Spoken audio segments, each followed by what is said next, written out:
Ladies and gentlemen, Congressman Louie Gohmert has Gohmerized the special counsel yet again, has Gohmerized the people who helped fabricate and set up these bogus investigations. I can't even say, and please excuse the little shark bite on Maryland's poster. I'll fix that soon. I can't even say what Louie Gohmert, how he described the wonderful and amazing Mueller. But it's pretty fantastic. He actually tried to describe a bad word, which only makes things worse when you're talking about profanity. Profanity exists for a reason, so you don't have to describe. But hey, kudos to Louie Gohmert. He's awesome. They are absolutely petrified, ladies and gentlemen. The new GOP attack on Mueller will backfire on Trump bigly. This is the Washington Post. So I said the Washington Post in my last segment kind of sort of helped William Barr, which they did. They did a whole article on Joseph Mifsud with basically the premise of the article is like, yeah, he's not really a Kremlin agent. He's just not a Kremlin agent. So then the basis for all of this was nonsense. They state that Joseph Mifsud was a Kremlin agent who, according to Alexander Downer, gave Papadopoulos information about Clinton's emails and the DNC hack. That was all nonsense. That was as much nonsense as the Steele dossier that was purchased by Clinton and the ODNI and DHS reports that state, with warranty disclaimers, the United States government cannot state with certainty anything took place. We have no clue if the DNC was even hacked. The warranty disclaimers state categorically these judgments are based on confidence levels, not certainty. Judgments can be wrong. They literally state that in the warranty disclaimers of the ODNI and DHS reports. I talk about that in my Federalist articles.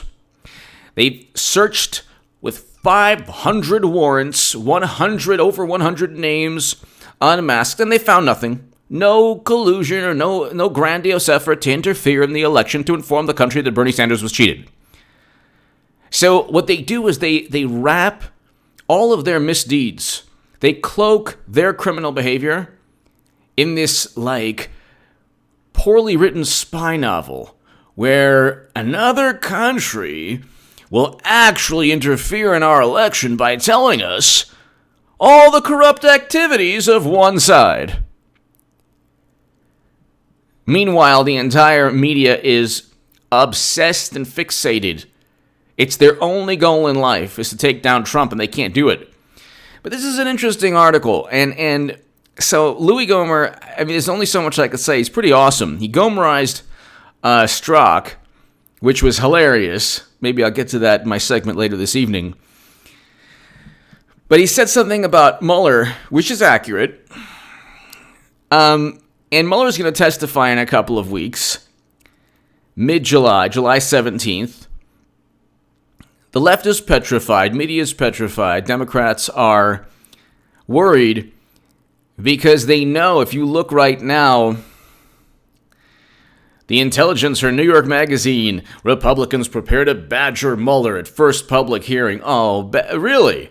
Notice how they never said, like Democrats plan to badger William Barr.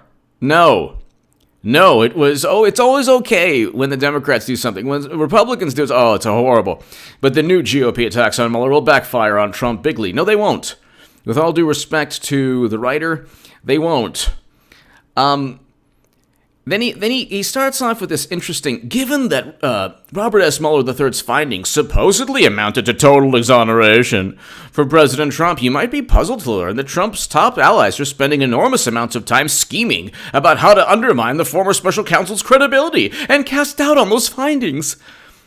No, That's not what's taking place. No one is scheming. People need to find out simple questions like, why did Robert Mueller interview? Let's just look at this really quickly. He interviewed for a job with the Trump administration. So Mueller interviewed.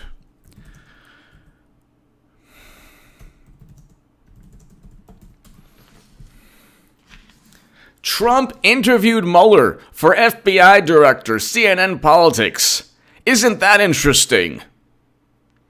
Trump interviewed Mueller for FBI job day before he was tapped for special counsel. That's interesting. CNN Politics. Wow. That's bizarre. President Donald Trump interviewed Robert Mueller as a potential replacement for fired FBI Director James Comey one day before the former FBI director was named special counsel, a White House official told. The official would not go. So, wait a second. This guy is special counsel because he believed that Trump was working with Russia, but then he wanted to work for somebody who allegedly had all these horrible ties to Russia? How does that work?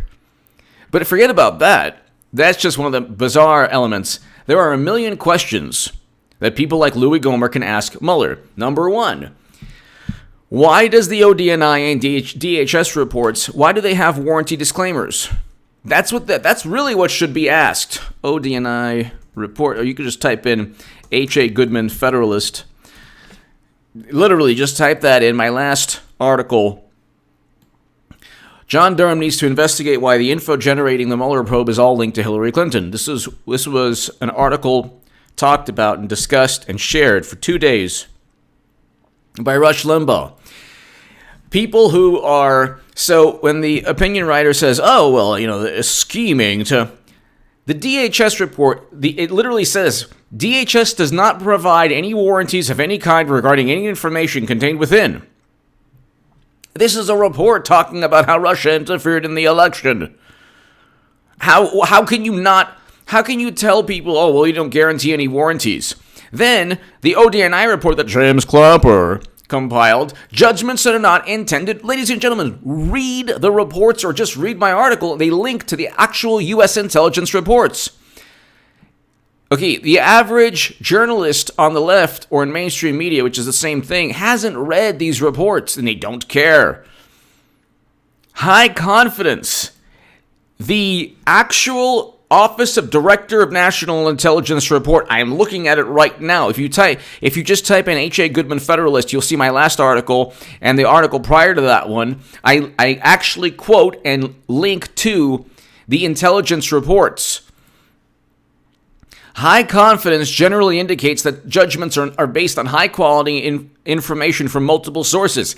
High confidence in a judgment does not imply that the assessment is a certainty or fact, is a fact or a certainty. Such judgments might be wrong.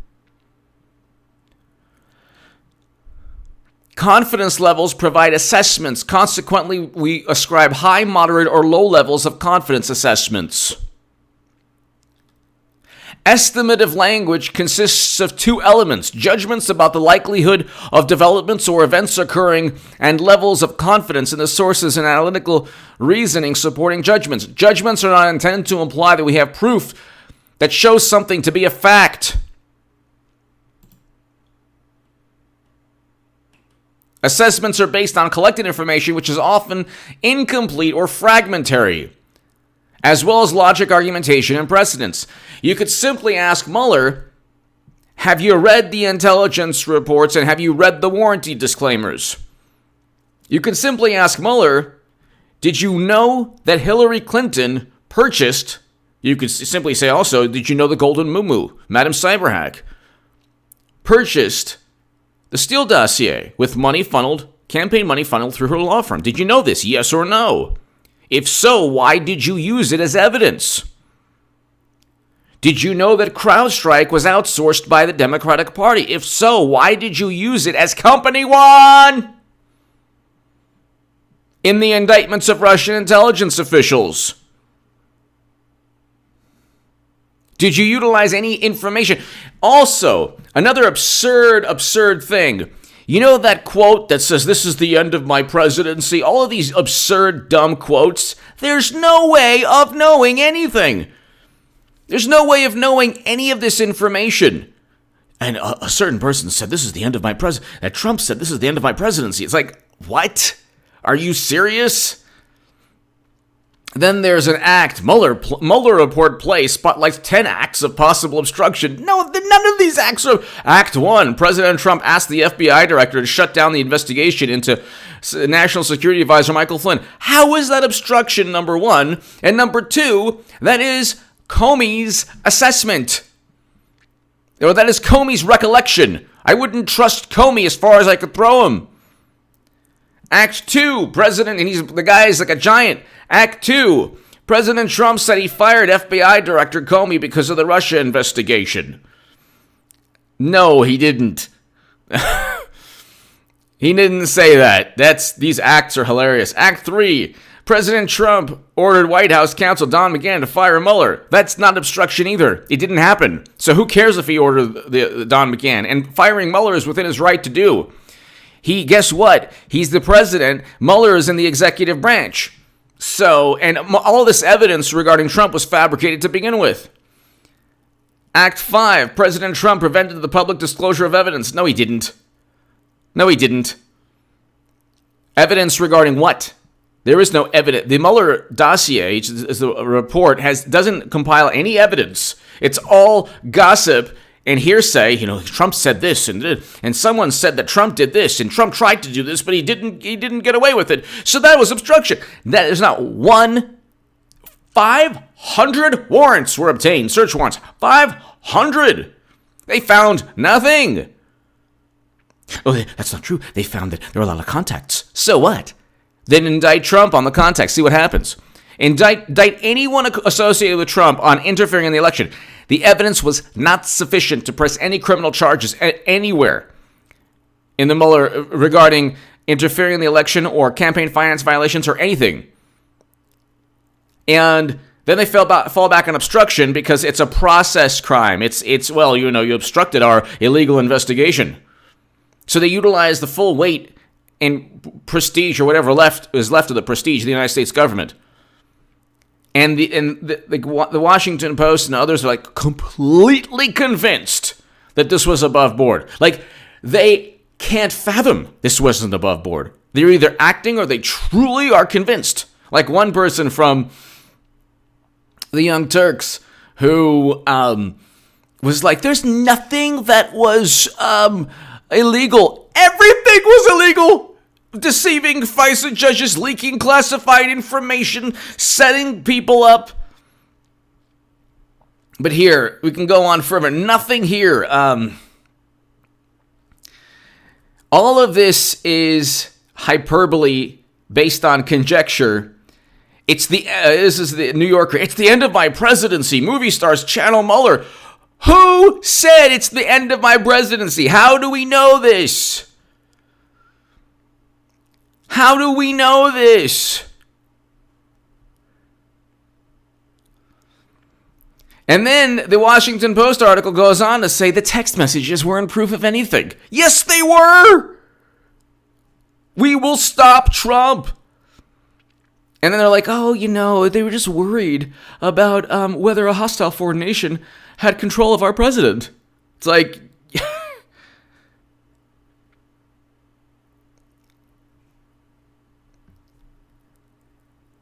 so the interesting thing here is like this Washington Post article quotes other Washington Post articles, and then the FBI text evidence of a coup, and then it's like. Then it's like, well, it's not really evidence of anything, they weren't really talking about a coup. It's like, yes, they were. It actually says that. So they're worried that at the end of the article ends with, still in the end, it's more likely the GOP strategy will harm Trump. While his voters are media loyalists, he hardly has any. What, Fox? Fox is not even, most of it, Only like a certain part of it is pro-Trump. That's it. And then you have voice like my voice, and I'm a Trump supporter. Like, you have other voices, obviously. Dan Bongino, Victoria Tenzing, Joe DeGeneva, Paul Sperry, Tom Fitton, John Solomon, Sarah Carter, Kimberly Strassel. I know I'm missing John Solomon. I think I'm sorry, Tom Fitton. I said so. But I mean, like, other than that, it's like, you have the entire New York Times, Washington Post, MSNBC, CNN, all of Hollywood, almost all of media. Trump, and thus they didn't represent the total exoneration in the least. It's like they didn't find evidence. The evidence was not sufficient. So this article links to another Washington Post article. Washington Post with text messages, the facts. And, no, he's not, we'll stop it. Let's see how the author spins this. On the face of it, this I always do this. On the face of it, this is a disturbing response from Strzok. We'll stop it. But of course, he and the FBI did not thwart Trump's election. What? What? They tried and failed, and to then try to prove that the "will stop Trump" text wasn't an example of trying to remove a candidate or a president, eventually remove a president. The fact that they were not successful, but of course he and the FBI did not thwart Trump's election, not because they didn't try hard enough. They certainly tried. Arguably, the reopening of the Clinton email investigation 11 days before the election ensured Trump's narrow victory. Yeah, that was because of criminality on Clinton's end. They found yet even more top classified intelligence outside of the United States government. I mean, are you kidding me? I mean, do you see like the mindset? It's not even an elitist mindset, although you can kind of paint it that way. This mindset is completely devoid of putting yourself in the shoes of another person or having the tables reversed. If Trump had servers outside of the United States government, do you think that if Trump had servers outside of the United States government, and then the FBI director, Christopher Wray, said, gosh, he didn't really mean to use those servers with top secret and special access program intelligence, and then coincidentally a week before the election, Trump had even more classified intelligence on a laptop of a guy that was associated with the Trump campaign that eventually would serve prison time. So completely reverse everything. So like the way they look at it, and this is unbelievable. The way they look at it, it's like, well, I mean, look at what happened. No, Clinton lost in 2015. I said she would lose swing states long before anything. I wrote in The Hill, The Huffington Post, and Salon that it would take place, and I was right. And she's running again. People are like, she's not the debates. She doesn't have to be in the debates. The debates are a sham and a farce and a horrible theatrical performance anyway. She's going to enter the race probably around November or a little bit before November. Okay? September is the third round. June, July, August. July is the second. At the end of this month, second round of debates. Then September is the third round. She might make the third round September. Or, you know what? They'll beg for her because, like, if it's Biden and then other candidates who are like, nobody really, and then she'll be like, okay, I'm coming in. But she will enter the race. And it doesn't matter if she's under investigation. That's completely irrelevant. These people will all get indicted. Comey, Strzok, McCabe, Clapper, Brennan, either all of them or some of them will get indicted. People below them, very likely, well, Andrew McCabe and James Baker are already under criminal investigation. Clinton will lose the election again and then eventually get indicted because she's committed an endless amount of crimes. Campaign finance violations, I wrote about in the Daily Caller. Espionage Act violations with the servers and top secret intelligence on the servers that she deliberately transferred. You can't unintentionally transfer classified intelligence. Sorry. Okay. We can go on forever. But here, then he goes, Strzok, the alleged architect of a treasonous plot to stop Trump, drafted the letter I sent to Congress, Comey noted. So what? He also deleted 5 references to gross negligence. That gross negligence is literally in the statute. If it wasn't for Strzok, the original Comey speech that tried to cover up Clinton's crimes would have actually used the words of the U.S. Code 793F. Strzok told Inspector General he did not recall sending the text. Okay. In a closed door, Page said he extremely upset by Trump's... Oh, here we go. He had a right to be upset with Trump.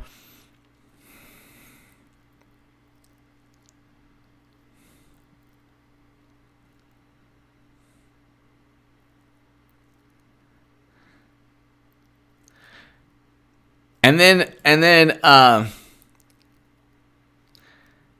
he quotes the Inspector General, who's basically saying, any individual should be concerned with that kind of language, willingness to take official action to impact the election.